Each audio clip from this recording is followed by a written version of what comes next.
Okay, yeah, but come on, that guy used thousands of dollars worth of lights to get that result.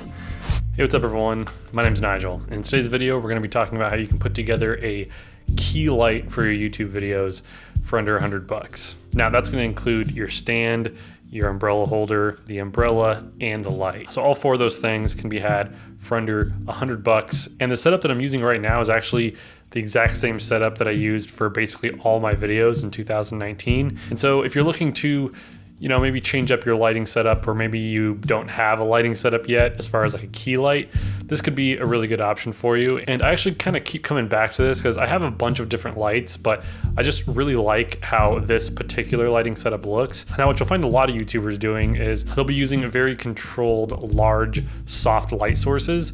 So something like a 120D or a Godox SLW or something like that. And they'll have that light in a softbox and it's very controlled and it looks really, really good. But one thing that I've always kind of found is that sometimes you just don't have the space for something that big, and sometimes that might not even be the best option for you. So I wanted to show you a very simple and compact and again inexpensive way that you can get a nice soft key light source that still looks really, really good. So if you've been following my channel for a while, you probably know that I do like using lights like this. This is the Falconeyes RX12 and I also have the RX24. They're great lights, but honestly, sometimes they just don't really give me the right kind of look that I'm going for. A lot of the times when you have light mats like this, the space between the actual LEDs and the diffusion isn't very deep, so you're not getting as soft of a light as you could be getting if you're using an umbrella. So that's why I like going with an umbrella type of diffusion, because you can separate your light from the umbrella and it creates a lot larger and softer light source for you. So first, let's go over the light stand that I'm using. I'm using a very inexpensive Mount Dog light stand for this setup. This can be had for around $18, I believe, on Amazon. And it's nothing fancy, it's just a basic light stand. It's not really rated to hold a bunch of weight, but again, the setup that we have on here is very lightweight, so we don't need a light stand that's gonna be able to hold a lot of weight. Obviously, if you had larger lights, you'd wanna use a C stand, but for this setup, it's gonna be super simple and inexpensive, so just get a nice, inexpensive, lightweight light stand. So as far as the actual bracket that you're gonna use to not only hold your light, but also hold your umbrella, I went with this Supon 3-sectioned umbrella holder. So this one's really great. It has an umbrella holder and it's got 3 sections. So again, you can angle it downwards to get a nice flattering light to give you that drop shadow on your chin. Now, as for lights, you can really use any small LED light that you want. You could use some of the Yongnuos or the Neewers. It really doesn't matter that much which light you go with, but I would suggest going with a light that has a pretty good CRI, which is color rendering index, and one that is gonna be around $50, because if you wanna keep this whole setup under $100, that's kind of the price range that I gave myself for a LED light.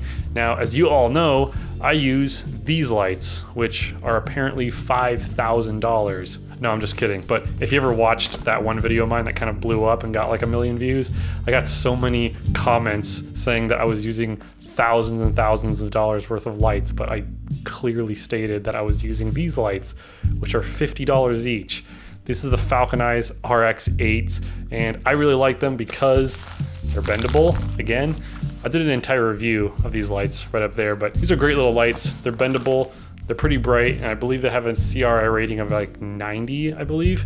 So these are actually really nice little lights, and I'm using another one of these to light myself right now. But yeah, again, they're great little lights. They can get pretty bright.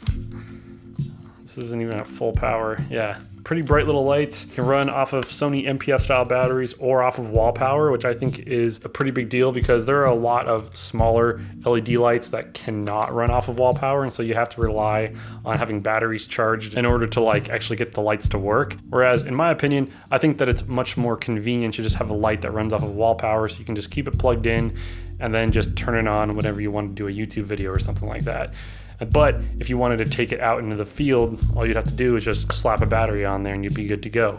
So this is the light that I would go with. Again, there are a plethora of options as far as small LED lights, but these are the ones that I've been using for the longest time and I really like them. So yeah, this is the one that I would suggest. This will run you about $50. So the last thing you're gonna need is an umbrella.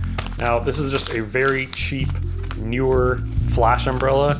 Again, these are typically used by photographers. They set this up with a speed light and then they shoot their speed light through this and it gives you a really nice soft light, but we're using it for video today because it does the same effect for us with our LED lights. So yeah, these are like $7 or something like that on Amazon, super cheap, and this is the last thing you're gonna need to get your key light set up.